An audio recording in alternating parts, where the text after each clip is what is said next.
പരീശന്മാർ ചോദിക്കുകയാണ്, ശബത്തിൽ സൗഖ്യമാക്കുന്നത് വിഹിതമാണോ? അപ്പോൾ യേശു പറയണം, നിങ്ങളുടെ ഒരാട് ശബത്തിൽ കുഴിയിൽ വീണാൽ അതിനെ പൊക്കിയെടുക്കലേ.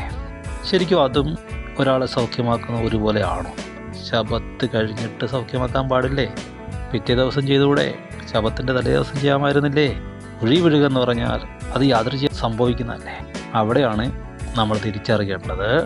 ന്യായപ്രമാണത്താൽ നീതീകരിക്കപ്പെടുവാൻ ഇച്ഛിച്ചാൽ നിങ്ങൾ കൃപയിൽ നിന്ന് വീണു പോകും.